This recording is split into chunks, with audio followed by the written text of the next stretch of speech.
Subscribe कीजिए हमारे channel को और बेल आइकन को दबाइए हमारी लेटेस्ट वीडियो सबसे पहले देखने के लिए। घुल मिलकर और प्रकृति को 6 ऋतु 12 मास बना रही है, प्रकृति को चला रही है।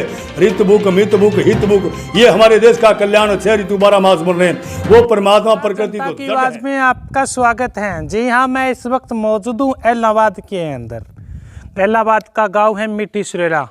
रोजाना मैं आपको कोई ना कोई गांव की पड़ताल दिखाता हूं, विकास की रिपोर्ट दिखाता हूं, लेकिन आज मैं ऐसी रिपोर्ट दिखाने वाला हूं आपको सबको विचलित कर देगी जो हमारी ये रिपोर्ट। जी हाँ, मैं इस वक्त मौजूद हूं इलाहाबाद के मिट्टी सुरेला का गांव। वैदिक आश्रम बना हुआ है मिट्टी सुरेला का गांव के अंदर, जिसके अंदर संस्थापक फूलानंद जी महाराज बताते हैं। उनको बहुत ज्ञान है, बड़े बड़े के छक्के छुटाने वाले महात्मा जी बताए जाते हैं। आज उनसे चर्चा करेंगे। सामने महात्मा जी बैठे हुए, अध्यात्म के अंदर बैठे हुए, इनसे बातचीत करेंगे। महात्मा जी, आपका नाम बहुत सुना है, एरिया के अंदर आपका अच्छा नाम लिया जाता है, तो मेरे को बताओगे, आपका थोड़ा मेरे को परिचय बताइए सबसे पहले तो। धन्यवाद हो।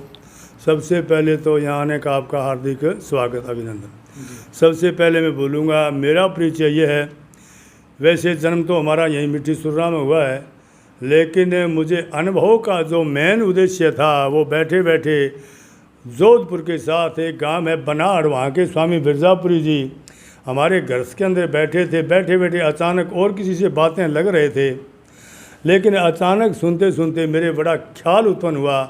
मैं उससे पूछा कि स्वामी जी मैं आपके नज़दीक आ जाऊं? कि हाँ आइए।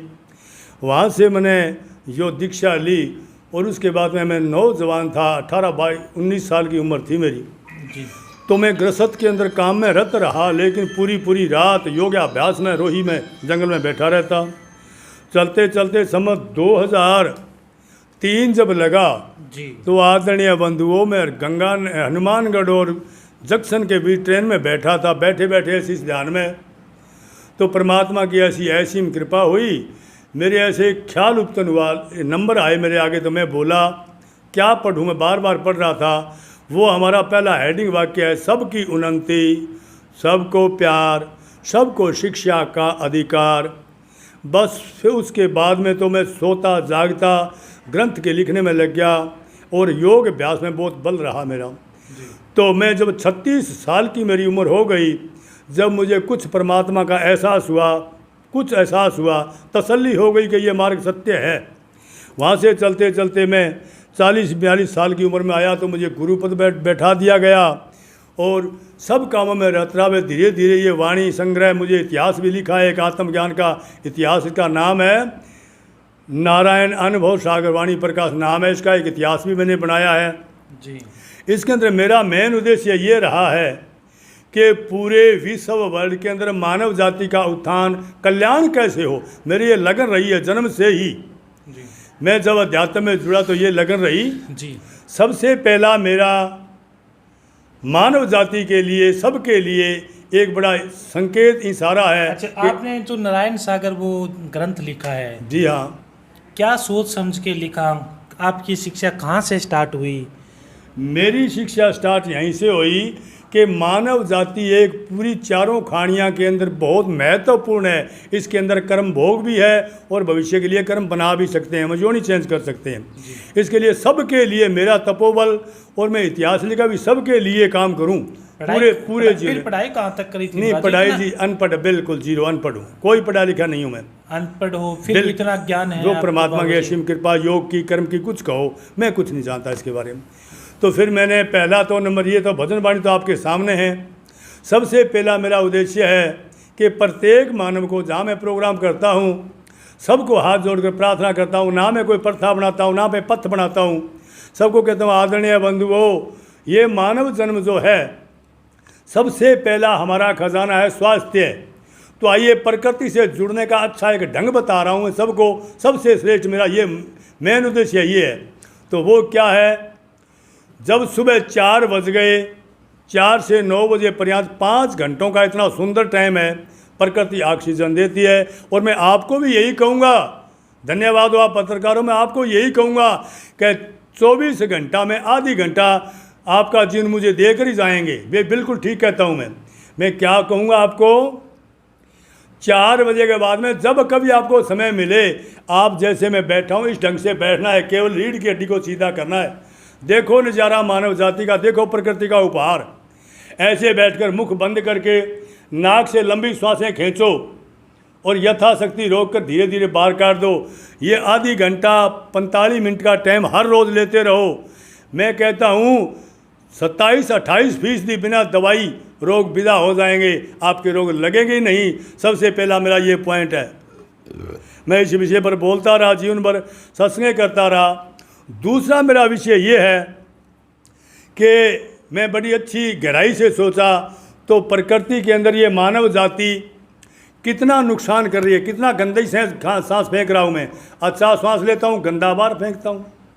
अच्छा अन्न पीता हूँ, खाता हूँ, गंद बनाकर बाहर फेंक देता हूँ। अच्छा बढ़िया पेयजल पीता हूँ और गंद बनाकर बाहर फेंक देता हूँ। 24 घंटा के अंदर मुझे प्रकृति ऑक्सीजन देती है और मैं आदरणीय बंधुओं के बदले में ये दुर्गंधी फैलाता रहता हूँ। इसके लिए हमारे ऋषियों का प्रमाण भी है और मेरा विवेक अनुभव भी है। 8 मासा घृत एक गृहस्थी के घर में हर रोज़ जब पाक रसोई में माताएं बहनें जाती हैं, चाहे गैस हो चाहे चूल्हा हो, 8 मासा घी ऊपर के ऊपर डाल दो ताकि सब घर में सुगंधी देव हवन यज्ञ हो जाएगा। ऐसे करना चाहिए। मैं तो आश्रम के अंदर सजनों हर उमास को विधि पूर्वक वेदों की रीति से हर उमास को लंगर चलता है, हवन यज्ञ करता रहता हूँ। मैं तो एक अलग बुद्धि वाला मनुष्य हूँ, लेकिन मेरी जो विषय है, मेरी धारणा है कि पूरे देश की, अब ये सबसे बड़ा मेरा विचार क्या है, सबकी उन्नति, सबको ये तो मैं बोल दिया, सर्वे भवन्तु सुखीन सर्वे संतु निरामया सर्वे भद्राणी पश्यन्तु मा कश्चित् दुख भाग भवेत है। सबका भला करे भगवान, सबका हो नाना विधि कल्याण। मैं एक अनपढ़ आदमी होकर के ये सब का मेरा विषय। और कोई बात है जैसे मैं जानता हूँ तो आप पूछिए, बोलिए, उसका जवाब मैं यथाशक्ति दे सकता हूँ। स्वामी जी मैं इतना तो नहीं जानता, लेकिन 2-4 मेरे सवाल है वो आपसे मैं पूछना चाहूँगा कि किस अनुभव ने माना है कि संसार के सब शक्ति का इस स्वामी ईश्वर हैं, क्या मानते हो? धन्यवाद। ये माना है, केवल बात तो जो जितने मानता है संसार में वो तो इतिहासों से मान्यता ले रहे हैं, पढ़ रहे हैं, प्रचार कर रहे हैं। लेकिन जब प्रकृति का एक ऐसा सुंदर मौका है मनुष्य के लिए, जब 24 घंटा में एक बार अकेला होता है योग साधना के द्वारा, तो इस शरीर के अंदर पूरा विश्व है। ये पूरा विश्व है।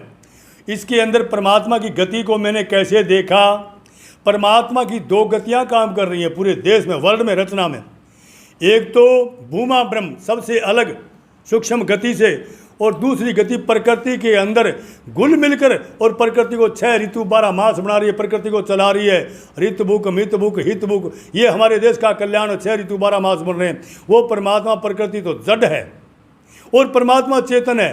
प्रकृति को जैसे घुमा रहा है, उसे नक्षत्र बन रहे हैं, घूम रहे हैं, ये पूरा ब्रह्मांड घूम रहा है। प्रकृति तो जड़ है, जैसे हवा है, वायु है, जल, ये तो जड़ है। परमात्मा की शक्ति के द्वारा ये भी चल रहे हैं। और परमात्मा एक सत्ता जो बिल्कुल केवल परे है, अति सूक्ष्म है, उसके अधीन सब वर्ल्ड का खेल जो है उसके अधीन है। वो कंट्रोलर है, उसकी कंट्रोल शक्ति है। हमारा ये विचार है इसके बारे में, परमात्मा के बारे में। निर्गुण सैगुण रूप से 2 रूप परमात्मा के। आगे और बोलो। आपका नारायण सागर जो आपने ग्रंथ लिखा, इसके लिखने के क्या उद्देश्य रहे होंगे, क्या तात्पर्य है, लोगों को क्या संदेश दिया आपने? आजकल के जो बाबाओं की मैं बात करूँ, काफ़ी ढोंगी हो रहे हैं, अजीब अजीब बताते हैं, देखते हैं, तो आपका ये तर्क कहाँ से आया स्वामी जी? हमारा तर्क केवल आया तो समाधि से आया है, ये योग साधना से। मैं ग्रंथों से नहीं उठाया, ये ग्रंथों में पढ़ता नहीं, अनपढ़ आदमी हूँ। मेरा ये योग आया है, तर्क मेरा ये, इस मेरी भूमिका में पढ़ कर देख लेना। ये अंधविश्वास से परे, यहाँ पर ना किसी का कोई एहसान है। कर्म प्रधान अभिसव रच राखा, जो जन कही तेसा कर जाखा। मेरी एक चौपाई भी इसके अंदर बड़ी सुंदर है। मुझ सब कर्म सुखो दुख दाता, पार ब्रह्म संग कर्म ना नाता। ये जीव का सबके लिए मैं क्यों बनाया है कि इस इतिहास के पीछे चलने वाला, पढ़ने वाला अपने अंधविश्वास से टल के अपना कल्याण, और पिछड़े हुए जीव रास्ते पर आ जाएंगे, अच्छे मार्ग लगेंगे, भविष्य में उन्नति होगी। इसके लिए मैंने इतिहास बनाया, और कोई नई बात नहीं है। मेरा तो ये विषय रहा है। आगे तुम देखिए क्या बात है, तुम जानते हो आजकल जो पर्यावरण है, हाँ जी, उसके अंदर हवन करते हैं। जी हाँ, हवन में इसका क्यों योगदान मानते हो पर्यावरण के अंदर? क्या आपने बहुत अच्छी बात कही। हवन के अंदर जो 4 किस्म के मटेरियल हम मिलाते हैं, घृत आदि मिलाते हैं, परमाणु से बोलते हैं, इसके अंदर बड़ा महत्वपूर्ण एक तो हवन अगार नाम अग्नि का है। अगार अगार अगार यहाँ से जो पदार्थ को सूक्ष्म करके 3 विभागों में बांटता है हमारा हवन यज्ञ है। एक तो सीधा अंतरिक्ष में जाता है, अंतरिक्ष में ब्रह्मांड में हवा शुद्ध होती है, उससे बारिश आदि ऊपर का काम करती है। दूसरा हमारे अंदर श्वास, हमारे पर्यावरण के लिए बहुत रोगों से लड़ने की क्षमता उसके अंदर है और किसी के अंदर नहीं है। और तीसरा इसके अंदर गुण है आदरणीय बंधुओं, मिट्टी के अंदर वो गुण छोड़ देगी ये अग्नि, तो मिट्टी के अंदर से उगने वाले पौधे उसके अंदर आपके लिए रोग नहीं होंगे, रोगग्रस्त नहीं होंगे, आपके रोग नहीं लगेंगे। इस तरह से लंबा चौड़ा काम है, समझाऊं तो इतिहास बन जाए। हमका काम मैंने चुना है, अनपढ़ होते हुए चुना है, मैं यज्ञ करता हूँ। फेसबुक पर भी लोग छोड़ते हैं काफ़ी, पर सजनों इतनी बात जैसे समीप आके आप बोलें ऐसे आई बिना समझ में नहीं आती। मैं तो सबका उन्नति के लिए बोल रहा हूँ सजनों, ये काम और मैं कुछ नहीं जानता। आज के युवाओं के लिए क्या संदेश रहेगा? आज के युवा है जो नशे की चपेट बहुत में अच्छी आता बात कही आपने, है, शंका चपेट भी में दहेज बहुत अच्छी प्रथा है, बहुत यानी बढ़िया। मृत्यु भोज है, बहुत इन पे बढ़िया। आपका क्या विचार है स्वामी बहुत जी? अच्छे बोले आप, बड़े अच्छे बोले। नौजवानों के लिए मैं ये ग्रंथ क्यों बनाया है कि आज के नौजवान संभल जाएंगे तो आने वाला भविष्य मेरा उज्जवल हो जाएगा। आने वाले समय के मान नौजवान है, वो आज का बच्चा है, कल का नेता है। तो मैं सबकी ये पाखंड से बचने के लिए तो इतिहास बनाया है। उनको यही संकेत करता हूँ बार बार कि आदरणीय बंधुओं, मैं कोई संप्रदाय नहीं हूँ। मेरा तय दिल से जहाँ तक मेरी आवाज़ जाती हो, मैं कोई गुरु शिष्य नहीं बनता। ये ऐसे सोचना सूर्य उदय होता है तो सबकी उन्नति करता है, वो सबको प्रकाश गति देता है। वो फूल ग्रह से रूप से बोल रहा है तो 24 घंटों में नौजवानों को, बच्चों को मैं सभी आदत डालूंगा कि सुबह 4 के बाद 4, 5, 6 जब मर्जी आवे आधी घंटा एकांत में बैठें और नाक से लंबी लंबी श्वासें खींचें, यथाशक्ति रोककर धीरे धीरे छोड़ दें। इससे आपका स्वास्थ्य बिल्कुल पवित्र होगा, आपकी बुद्धि में बल आ जाएगा, आत्म बल विश्वास आ जाएगा, आप अंधविश्वास से नहीं बिछड़ेंगे। ये तो रहा मेरा नौजवानों के प्रति। दूसरा क्या शंका करी आपने? मृत्यु भोज। मृत्यु भोज, बहुत बढ़िया सुंदर बात करी। मृत्यु भोज से हम जी खिलाफ हैं काफ़ी। मृत्यु भोज ये है, उसका विधि पूर्वक जो हम अंत में संस्कार करते हैं उस पर अधिक से अधिक यथाशक्ति जो सामग्री घी खोपरा आदि डालते हैं, इस मानव जाति शरीर के अंदर पूरा क्यों डालते हैं, ये विज्ञान का पॉइंट है सजनों। इसके अंदर एक वायु है हमारे शरीर के अंदर, जहाँ यहाँ पर सेंटर है उस वायु का, पूरे शरीर में लिफ्ट का काम कर रही है। वो मरने के उपरांत भी शरीर के अंदर रह जाती है, उससे नाना प्रकार के रोग पैदा होते हैं देश में, जो प्रेत आदि अनर्गल बीमारियां देश में जो लुटेरे लूट रहे हैं देश को। आदरणीय बंधुओं, वहाँ डालने से ये सबसे फिल्टर होकर के सफाई होता है, उसको मैं बहुत अच्छा कहता हूँ। जो अंत में जो खर्च आदि करते हैं, ये बिल्कुल इनसे खिलाफ हूँ। विधि पूर्वक यज्ञ हवन करके और इसको काम कर निपटा देना चाहिए। इसको सब बंद कर देना चाहिए। दहेज प्रथा है और है, सब बने से अपना कर्म सुधारना चाहिए और कोई बात नहीं है। मैं जानता नहीं, पढ़ा मैं आ गया, थोड़ा सा पढ़ा लिखा होता तो आपको साफ साफ मैं जवाब दे देता। अच्छा, तो दहेज प्रथा एक का अपने देश के अंदर एक कड़ा नियम हाँ है, जी। इसको हर लोग स्वीकार करते हैं इसको, तो इसको स्वामी जी आप क्या संज्ञा दोगे? मैं दहेज प्रथा से बिल्कुल खिलाफ हूँ सजनों। दहेज प्रथा से दुल्हन ही दहेज, ये दीवारों पर लिखा पड़ा है मेरे देश में। हम इसके अंदर मान्यता है कि इससे बड़ा दहेज क्या होगा। आज से 30 वर्ष पहले जो कुछ हुआ, मेरे भजन बनाए हैं, पढ़ लेना इसके अंदर। अच्छा जी। आज वर्तमान में जो आपकी परिस्थिति हो रही है, लड़कियां घट रही हैं, लड़के बढ़ रहे हैं, देश की परिस्थिति बहुत खराब हो रही है हालत। मैं 30 साल पहले बोला था, वही काम आज आपके सामने आ रहा है। क्यों कि गर्भ के अंदर जब लिंग पैदा होते हैं, कितने दिन में होता है, क्या होता है, जब देख करके लड़कियों को निकाल दिया और लड़के रख लिए, तो आज हमारे 30 साल के बाद आज हमारी नौबत, आज हमारी हालत खस्ता हो रही है, बहुत कमी आ रही है। तो इसके बारे में सजनों मैं ये कहूँगा कि दहेज प्रथा पर तुम जो लोग बोले, दहेज प्रथा बिल्कुल नहीं होनी चाहिए। दुल्हन ही दहेज है, सुकन्या हो, संस्कार हो, अच्छे संस्कार बढ़ाओ बच्चों के, अच्छी विद्या दो, अच्छे संस्कार, अच्छे गुरुकुलों में घालो, अच्छे विद्वान होने चाहिए। सबसे पहले विद्वान की भी परीक्षा होती है, मैं बोलूँ तो समय लग जाएगा। विद्वान के कौन से गुण है मेरे इतिहास में पढ़ लेना। मेरा इतिहास बनाया है, पूरा देश सुन रहा है मेरी बात को।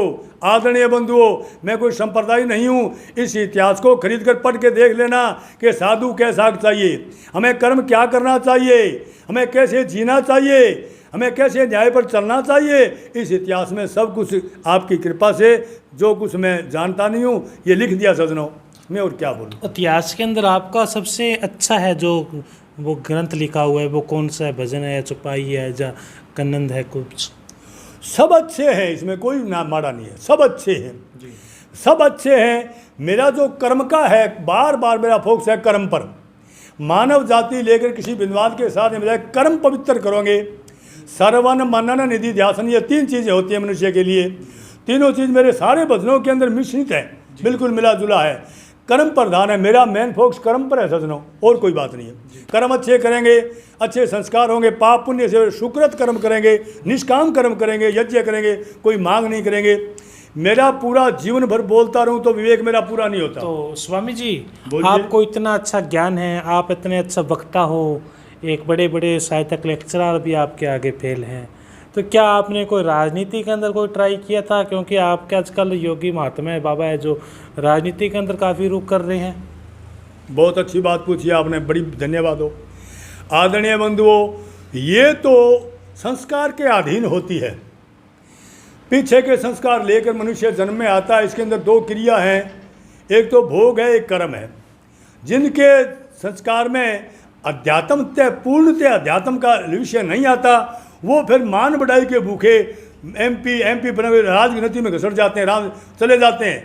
वो सब बढ़ाई के भूखे हैं। ये सब बीमारियाँ, मनुष्य का ये फर्ज नहीं है कि साधु समाज जो है, साधु महात्माओं को सभा देता है क्या बाबा? नहीं देता। एक बार रामदेव जी ने भी बोला था, किसी पत्रकार ने आपसे ने पूछ लिया कि गुरुजी आपको राजकाज का क्या लेना है। एक जवाब तो उसने अच्छा दिया रामदेव जी ने कि तो तुम उग्रवादी को राजा बनाओगे, ये तो अच्छा दिया उसने, एक अच्छा दिया। लेकिन हकीकत में जो होता है, योगी साधु होता है, वो अध्यात्म का काम करो और राजनीति का दोनों पासे से काम। 2 घोड़ों पर आदमी नहीं चढ़ सकता, एक पर चढ़ो। 2 घोड़ों पर चढ़ेगा तो कामयाब नहीं होगा, एक पर अपने अध्यात्म में तो बैठा हूँ। काफ़ी बार मम्मड़ गांव में मेरे पास तुम्हारे जैसे पत्रकार आए थे, मेरा प्रोग्राम फीड करने में रोक दिया। मुझे नहीं सजनो, ये नहीं, अभी नहीं। मम्मड़ गांव में आए थे, मीडिया वाले आए थे, मैं रोक दिया। सजनों, मैं लायक नहीं हूँ, मैं अनपढ़ आदमी हूँ। मेरी बातें सुनकर लोग खिल्ली उड़ाएंगे कि ये क्या बोल रहा है, तावड़ा बोल रहा है। क्यों? तर्कशील तो लोग और बातें पकड़ेंगे, वो मैं रहस्य को नहीं जान सकेंगे वो लोग। तो जब मैं कम बोलता हूँ और मैं जाता हूँ, प्रोग्राम कर रहा हूँ, कोई लंबी चौड़ी बात नहीं। और कभी परमात्मा मिलेगा तो मैं आपसे कई गहरे 2-4 देश के बारे में बातें बताऊंगा। मैं जिंदा रहा तो 12-6 महीना में गेड़ा लग जाएगा, गए तो हम गए। चलो, शुक्रिया बाबा जी, धन्यवाद। तो ये थे मेरे साथ में स्वामी फूलगिर जी महाराज।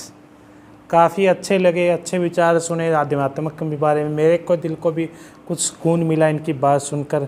जी आप मेरे साथ में बने रहिए और मेरे को कमेंट करके ज़रूर बताइए क्या ऐसे आध्यात्मिक बाबाओं से मेरे को मिलना चाहिए।